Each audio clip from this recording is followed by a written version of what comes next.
গত বিশ্বকাপে সবাইকে চমকে দিয়েছিল মরক্কো। বড় বড় দলকে হারিয়ে তারা উঠে গিয়েছিল সেমিফাইনালে। তবে সেই সাফল্যটা যে ওয়ান অফ ছিল না, সেটা আমরা গত 4 বছর ধরে বুঝতে পেরেছি। মরক্কো এখন বিশ্ব ফুটবলের অন্যতম বড় পরাশক্তি। এবারের আফ্রিকান কাপ অফ নেশনসও তারাই জিতেছে। ইন্টারেস্টিং ব্যাপার হলো, এবারের বিশ্বকাপে মরক্কো 5বারের বিশ্ব চ্যাম্পিয়ন ব্রাজিলের সঙ্গে একই গ্রুপে পড়েছে। এটা নিয়ে কোনো সন্দেহ নেই, ব্রাজিলের যা শক্তি, ব্রাজিলের যা সামর্থ্য, ব্রাজিলের যা পাওয়ার, তাদের যা ক্ষমতা, সেই ক্ষমতার সঠিক ব্যবহার যদি তারা করতে পারে, তাহলে মরক্কো কি বিশ্বের যে কোনো দলকে তারা যে কোনো দিনে হেসে খেলে হারাতে সক্ষম। কিন্তু ওইরকম ফর্ম তো সবার সব সময় থাকে না। হোয়াট ইফ মরক্কোর সঙ্গে ব্রাজিলের যেদিন ম্যাচ হচ্ছে, সেদিন ব্রাজিল 100% ফ্ললেস পারফরমেন্স করতে পারলো না। সো এই ভিডিওতে আমি মেইনলি ডিসকাস করব 5 main reasons why Brazil should take Morocco seriously. Number 1, Morocco's midfield. আপনি মরক্কোর এই দলটার মিডফিল্ডের দিকে তাকান, এমন এমন সব নাম দেখবেন যাদেরকে আপনি ইউরোপীয় ফুটবলের বিভিন্ন ক্লাবে রেগুলারলি খেলতে দেখেন। আল্ট্রা ট্যালেন্টেড মিডফিল্ড তাদের। নীল এল আইনাউইর কথাই চিন্তা করে দেখুন, এস রোমাতে খেলেন বর্তমানে, বেশ ভালোই বক্স টু বক্স মিডফিল্ড রোলে খেলে থাকেন। লেটস টক অ্যাবাউট এল মোরাবেত। আপনারা সবাই স্ট্রাসবুর্গে ভ্যালেন্টিন বার্কোর খেলা দেখে মুগ্ধ হয়েছেন, স্পেশালি আর্জেন্টিনার সাপোর্টাররা। কিন্তু ভ্যালেন্টিন বার্কো যখন ডাবল পিভট মিডফিল্ডে খেলেন, তখন তার সাথে এই মিডফিল্ড পার্টনার হিসাবে থাকেন সামিউয়েল মোরাবেত। দুর্দান্ত পাসিং কোয়ালিটি সম্পন্ন এই মিডফিল্ডারের ফার্স্ট ফেজ প্রোগ্রেশন বেশ ভালো, এবং তিনি বিল্ড আপে দলকে অনেক বেশি সাহায্য করতে পারেন। সোফিয়ান আমরাবাতের কথা তো আপনাদের অবশ্যই মনে আছে। গত বিশ্বকাপে তিনি এতটাই দুর্দান্ত খেলেছিলেন যে পরবর্তীতে ম্যানচেস্টার ইউনাইটেডের মতো ক্লাব তাকে দলে নিতে বাধ্য হয়। দলে রয়েছেন ম্যাজিশিয়ান অ্যাটাকিং মিডফিল্ডার বিলাল এল খানুস, যিনি কিনা কিছুদিন আগেও ইংলিশ প্রিমিয়ার লিগের ক্লাব লেস্টার সিটিতে খেলতেন। লেস্টার সিটি থেকে এখন তিনি চলে গিয়েছেন স্টুটগার্টে। আজাদিন ওনাহির কথা নিশ্চিতভাবে মনে আছে আপনাদের।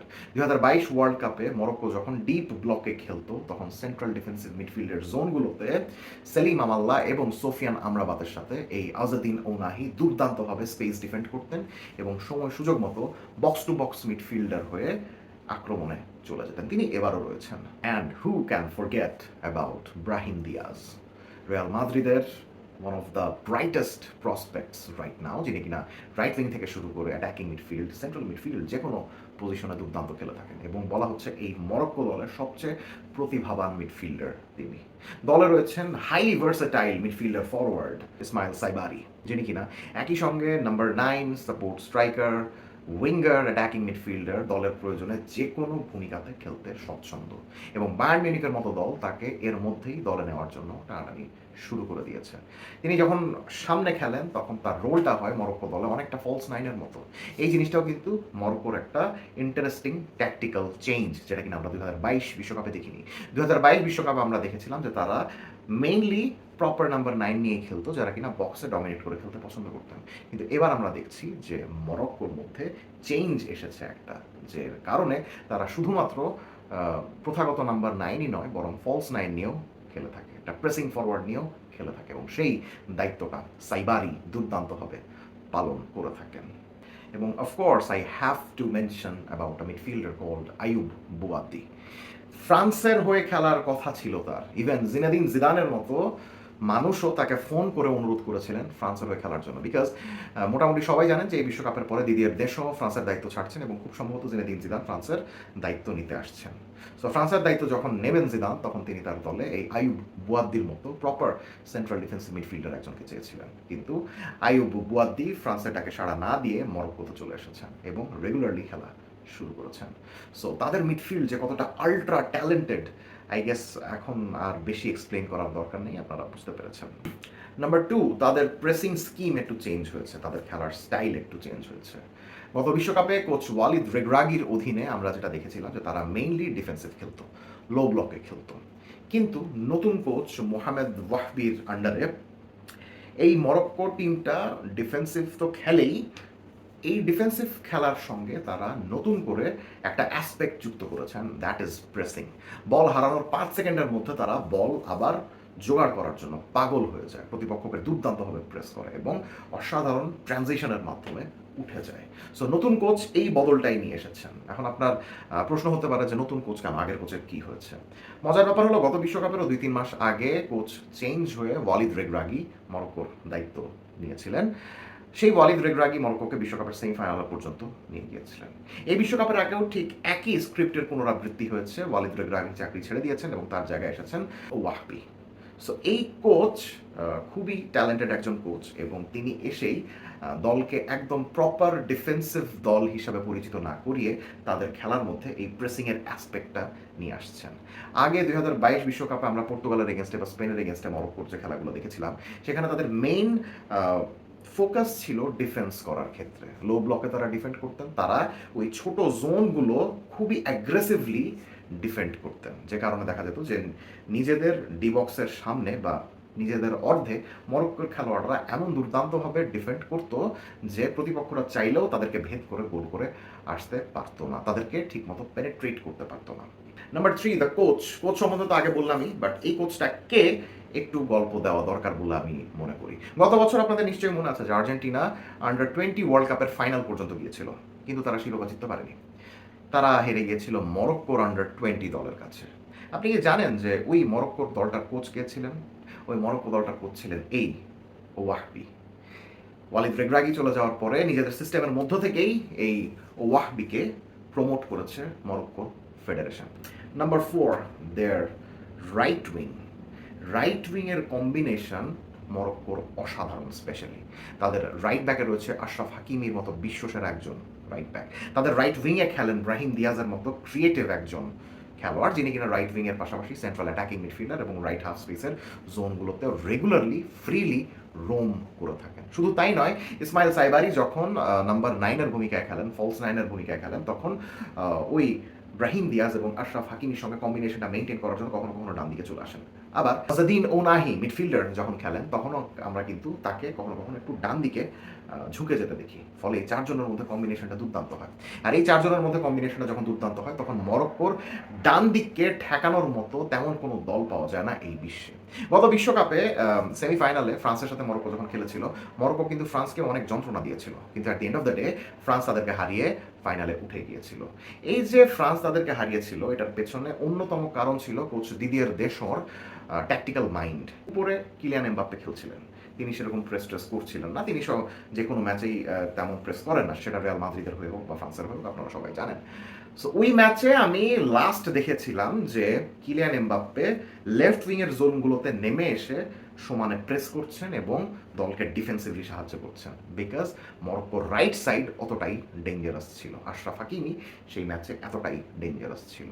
সো যে দল কিলিয়ান এমবাপ্পের মতো স্ট্রাইকারকে ট্র্যাক ব্যাক করতে বাধ্য করায়, নিশ্চিতভাবে সেই দলটার মধ্যে কিছু তো একটা আছে। সো তাদের এই রাইট সাইডের জোনটা অনেক বেশি ডেঞ্জারাস। ব্রাজিল ভার্সেস মরক্কো ম্যাচে ওই জোনগুলোতে ভিনিসিয়াস জুনিয়র খেলবেন। সো ভিনিসিয়াস জুনিয়র কিভাবে ওই জোনটাকে সামাল দেন এবং তার পেছনে কে থাকে, সামনে কে থাকে, এটা নিয়ে একটা ইন্টারেস্ট কাজ করছে আমাদের মধ্যে। নাম্বার 5, তাদের ডিফেন্সও কিন্তু বেশ ভালো। তাদের ডিফেন্সে বেশ ভালো, সেটা আমরা গত বিশ্বকাপেও বিভিন্ন ম্যাচে দেখেছি। এবারও ডিফেন্স যথেষ্ট শক্তিশালী হয়েই এসেছে। আশরাফ হাকিমির কথা তো বললামই। দলে রয়েছেন ক্রিস্টাল প্যালেসের ডিফেন্ডার চ্যাডি রিয়ার্ড, দলে রয়েছেন ফুলহ্যামের সেন্টার ব্যাক ইসা দিওপ। তবে কপাল খারাপ, খুব সম্ভবত লেফট ব্যাক নুসাইর মাজরাউইকে সেরকম ফার্স্ট ম্যাচ থেকে হয়তো বা মরক্কো পাবে না। তিনি সম্প্রতি লাস্ট প্রীতি ম্যাচে নরওয়ের এগেনস্টে ইনজুরিতে পড়েছেন এবং তিনি এখনও পর্যন্ত ফিট হননি। যদি ফিট না হন তাহলে অফকোর্স তিনি ব্রাজিলের এগেনস্টে খেলবেন না এবং সেটা তাদের একটা বেশ বড় একটা সমস্যার সৃষ্টি করতে পারে। তবে মরক্কোর ডিফেন্সটা এয়ারটাইট হয় ঠিকই, বাট আমার কাছে যে জিনিসটা মনে হয়েছে যে তারা গ্রাউন্ড ডুয়েলে এবং স্পেস কভারেজ দেওয়ার ক্ষেত্রে, চ্যানেল ডিফেন্ডিং করার ক্ষেত্রে বেশ ভালো, কিন্তু সেই তুলনায় এরিয়াল ডুয়েলের ক্ষেত্রে অত বেশি ভালো না। অ্যাটলিস্ট গত আফকন এবং এই সাম্প্রতিক 2-3টা ম্যাচ দেখে আমার কাছে যে জিনিসটা মনে হয়েছে যে তারা এরিয়াল ডুয়েলে অত বেশি ভালো খেলছেন না। সো ব্রাজিল ভার্সেস মরক্কো ম্যাচে কোচ কার্লো অ্যানচেলত্তি যদি ইগোর থিয়াগোর মতো কোনো একটা ফরওয়ার্ডকে খেলান, নাম্বার 9কে খেলান, তাহলে নিশ্চিতভাবেই ওই সকল এরিয়াল ডুয়েলে মরক্কোর ডিফেন্ডারদের দুর্বলতাটা উনি এক্সপোজ করতে পারবেন। আবার ইগোর থিয়াগোকে যদি ব্রাজিল খেলায়, তাহলে ইগোর থিয়াগো কিন্তু ডিবক্সের বাইরে তেমন বেশি নড়াচড়া করবেন না, তেমন বেশি প্রেস করবেন না। সেখানে দেখা যেতে পারে যে মরক্কোর ট্রানজিশন এবং মরক্কোর প্রেসিংয়ের সামনে ভিনিসিয়াস জুনিয়র একা পড়ে যেতে পারেন। সেক্ষেত্রে হয়তো তিনি অত বেশি ডিফেন্সিভ সাপোর্ট তার নাম্বার 9 এর কাছ থেকে নাও পেতে পারেন। সো ওই কথা চিন্তা করে কোচ কার্লো অ্যানচেলোত্তি কিন্তু ইগোর থিয়াগোকে না খেলিয়ে নাম্বার 9 এর জায়গাতে ম্যাথিউস কুনিয়াকে কিন্তু খেলাতে পারেন, because he is a very good pressure out of possession. So I think this is a choice that Coach Carlo Ancelotti needs to make, যে তিনি কি ওরকম প্রপার নাম্বার 9 চাচ্ছেন যিনি কিনা মরক্কোর সেন্টার ব্যাকদের এরিয়াল ডুয়েলে দুর্বলতা এক্সপোজ করবেন, নাকি তিনি এমন একজন ফরওয়ার্ড চাচ্ছেন যিনি কিনা ভিনিসিয়াসের সঙ্গে নিচে নেমে এসে ওই জোনগুলোতে মরক্কোর প্রেস থেকে ব্রাজিলকে রক্ষা করবেন। সো এটা খুব ইন্টারেস্টিং একটা জিনিস। একটা কথা না বললেই নয়, এই যে 5টা পয়েন্ট আপনাদেরকে বললাম, এই 5টা পয়েন্ট যদি মরক্কো ঠিকঠাকভাবে পালন করতে পারে তাহলে অফকোর্স তারা তো ব্রাজিলকে একটু চিন্তার উপলক্ষ এনে দিবেই। তবে সম্প্রতি এই যে মাজরাউইর কথা বললাম, আরও একজন ফরওয়ার্ড কিন্তু তাদের ইনজুরিতে পড়েছেন, আবদে এজাউজুলি। বার্সেলোনার সাপোর্টারদেরকে মনে করিয়ে দিতে হবে না, বিকজ আবদে এককালে বার্সেলোনাতেই খেলতেন। বার্সেলোনা থেকে এখন বেতিসে গিয়েছেন এবং গত সিজনে রিয়াল বেতিসের হয়ে দুর্দান্ত খেলেছিলেন এবং তার খেলার স্টাইলের মধ্যে বায়ার্ন মিউনিখের বর্তমান উইঙ্গার লুইস দিয়াজের একটা ভাব আমরা কিন্তু দেখেছিলাম। কিন্তু দুর্ভাগ্যবশত তিনি নরওয়ের এগেনস্টে ম্যাচে ইনজুর্ড হয়েছেন এবং বিশ্বকাপ থেকে ছিটকে পড়েছেন। সো ওইটা মরক্কোর জন্য অনেক বড় একটা নেগেটিভ দিক হয়ে গিয়েছে, বিকজ তারা যদি ব্রাজিলকে হারানোর স্বপ্ন দেখে তাহলে সেই স্বপ্নের অন্যতম কাণ্ডারি হওয়ার কথা ছিল এই আবদে এজাউজুলির।